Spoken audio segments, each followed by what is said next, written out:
It is day 3 of the trip. It's Wednesday. I think it's Wednesday. Yeah, it's Wednesday. And today I'm heading to Macedonia. My flight is at 1:25 in the afternoon, and it is 10:25 now. I'm flying because the other option would have been a night train, and the price difference wasn't that big, so I chose to fly instead. A one-way ticket is like $90. But my task now is to pack all of my junk, which, as you can see, is spread out. And I'm leaving Serbia so soon because my flight back to the US when I'm, in a few weeks is out of Belgrade too. So what I'm gonna do is I'm gonna do all the other places first and then leave the rest of Serbia for last. I'm scared. I'm scared to pack all this stuff. It's just daunting. Yeah, that packing wasn't so bad, but it was a workout.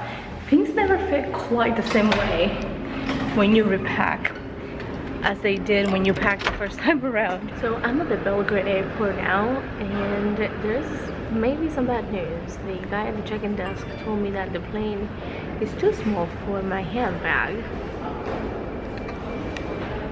which is a backpack where I carry all of my electronics, and that I probably would have to check it at the gate. I told him I would take my chances because he wanted to check it there. I told him I would take my chances at the gate, but the answer to that is a big fat no. I am not checking this bag. This bag is full of things that will break, so they will have to pry it out of my cold dead hands. I will have to put this bag between my legs if I have to. So hopefully they don't make too much of a fuss about that. They said that the plane is really small, and I don't know how small it is. I guess we'll see. Oh, I forgot my sunglasses. That's my plane. I gotta walk up to the plane because it's too small to fit on the gate. Ooh, it's sunny. And so far, I haven't had to check my backpack. He was right that my backpack wouldn't fit in the overhead. But it fits fine down here. I'm literally the last seat on the plane, which is also the first to get off because the entrance of this plane is through the back. So it's all good. I don't think there's anyone sitting next to me. So I'm good. Bag is on the plane with me on the seat, and it's all good. From here to Skopje, baby. I have just landed in Skopje. There. I'm packing the plane over there. Hopefully my bag made it. And by that I mean my big backpack. So I've arrived at my hostel. It is not in quite as picturesque an area as the one in Belgrade was, but I think it's pretty central. It's the most central one that I could find. And here I'm actually staying in a dorm because they don't have single rooms, which also means that I can't spread out all my shit like I did in Belgrade. So that's my bunk up there. Bunks. This is a 6-bed dorm. I haven't stayed in a dorm since I was 24 years old, I think. 24? Yes. Alright, time to get something to drink and eat. So I decided to move bunks because climbing at my age is just not that easy anymore. So now I have this lower bunk over here. It's also easy to put your shoes on and like to put your bags on the bed to look for things. I just had lunch, much happy because they're everywhere. Just little sticks of meat. And now I'm having dessert, and I have no idea what these are, but they look really good. I'm gonna try them out. They are sweet.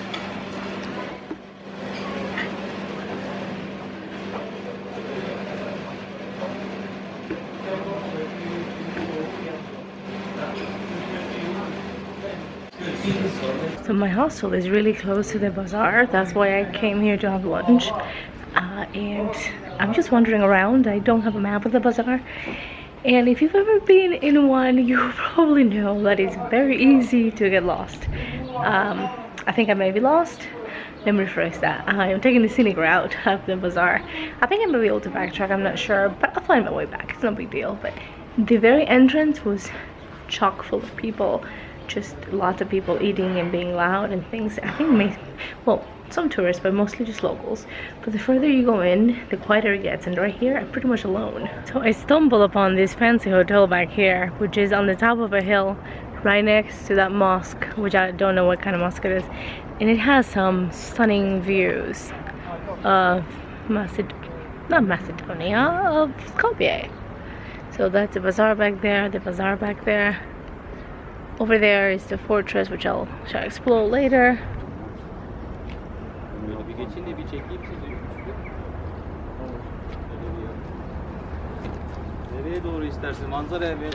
One of the challenges of travel photography is that there are only a few hours in a day where the light is good to get really great pictures. Like those pictures you see on Instagram, in magazines, and that is very early in the morning and just before sunset. The rest of the time the light is like this, which is pretty harsh for most things to look not necessarily appealing, but great, right? So the light right now is really harsh, but the challenge is that you can't, well, not the challenge, the conundrum is that you only have a few hours in which to take amazing pictures, assuming that the light is good, but you also can't leave all your sightseeing just for those few hours, otherwise you spend the whole day doing nothing. So you gotta do the best with what you get. Something like this I would love to photograph at a different time when the light is softer. So, and now that I know that it's here, I mean, I want to walk around, but now that I know that it's here, maybe I'll come back later and see if I can get some better pictures of it. So I did go in the mosque. It's beautiful in there. It's not as big as mosques I've seen in the Middle East, but you know, what can you expect? There was a young woman who was coming in as I was taking pictures outside, and I asked her, this is a Muslim woman coming to pray. I asked her if I could go in. She said yes, no problem. I asked her if I needed to cover my head. She said no. So I didn't, and there was nobody else in there. It was just her, the lady who was with her, who I assume was her mother, and me.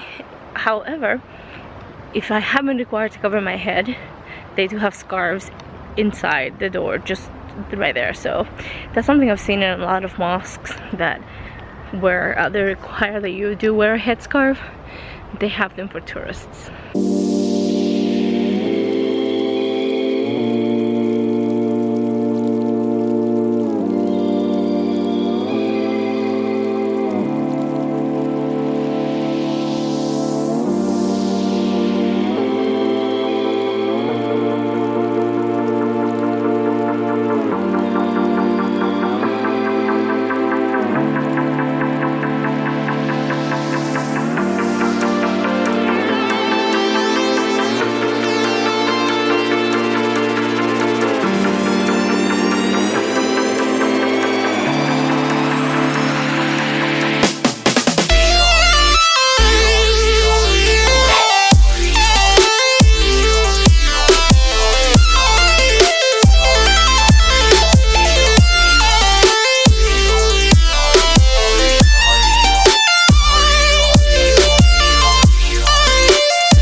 This back there is the building that I want to photograph during the blue hour. The sun is already setting over on that side, so I'm losing the light for the golden hour, but I think the blue hour should be okay. I'm not gonna go back to the hotel or to the hostel to get my tripod. I think I'm just going to make do with putting it on pillars and things like that, but it's so pretty. I have to say that this city is a lot more compact than Belgrade. In Belgrade yesterday, like I said, I walked a total of 14 miles going back and forth. Here, I've walked 4.4 miles, but that includes getting around in Belgrade in the airport. When I left the hostel, I didn't think that it would be out so long. I thought it was just going to be eating and then go back. So I didn't get my cardigan. It was hot when I left. And I didn't get my tripod. Now I'm wanting both, because the lights are starting to come on the bridges, and I'm cold. But if I go back to the hotel for my cardigan and my tripod, I'm not gonna make it back to Blue Hour. So I'm going to suck it up and stay. Check this out.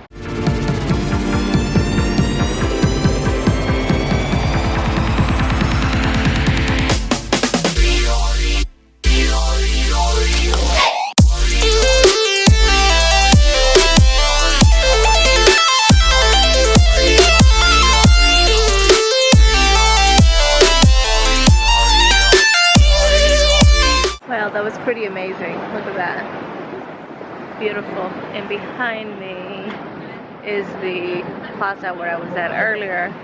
And oh, look at that. And on that side, not there, but on that side is the bazaar where I was earlier. And it is now 8:25.